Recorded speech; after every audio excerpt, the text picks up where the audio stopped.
ont les moyens de créer une bassine vont privatiser une partie de la nappe et elle va baisser pour tout le monde, dont les petits agriculteurs qui avaient un petit forage à quelques mètres, en réalité, vont être déconnectés de la nappe phréatique.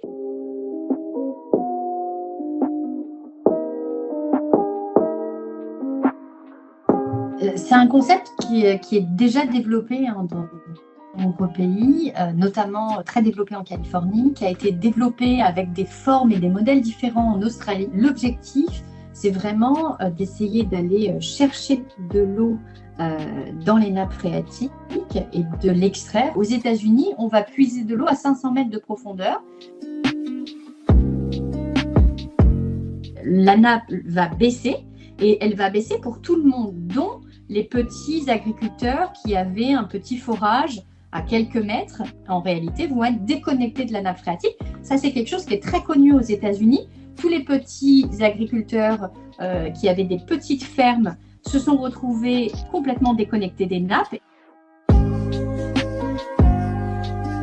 Lorsque vous décidez de vider la nappe phréatique pour mettre cette eau pour vous en surface, eh bien vous l'enlevez de tous les petits cours d'eau et donc du vivant.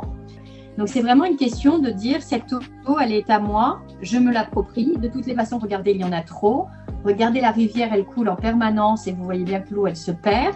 Ça signifie qu'on n'a absolument pas compris ce qu'est le cycle de l'eau. L'ensemble des scientifiques en France, toutes matières confondues, que ce soit la géographie, l'hydrogéologie ou l'hydrologie, se rejoignent tous pour dire que ces bassines sont un non-sens.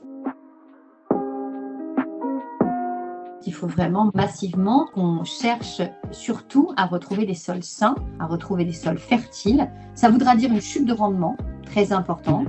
Les agriculteurs sont pris en sandwich dans ce système-là et c'est eux qui en souffrent le plus. Et cette chute de rendement, il faut à un moment donné l'accepter et l'accompagner pour aller vers des terres qui permettent à la fois d'être des puits de carbone et à la fois de pouvoir laisser l'eau pénétrer dans les nappes.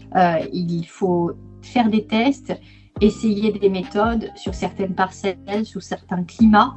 Certains fonctionneront, d'autres pas. Faire une sorte de recherche-action à l'échelle de toute la France, puisqu'on n'a pas les mêmes géologies, on n'a pas les mêmes qualités de sol. Mais par contre, on ne peut plus faire de la monoculture massive de maïs, de soja, comme on le faisait jusque-là. On doit repenser cette agriculture à l'heure d'une France qui va manquer de plus en plus cruellement d'eau.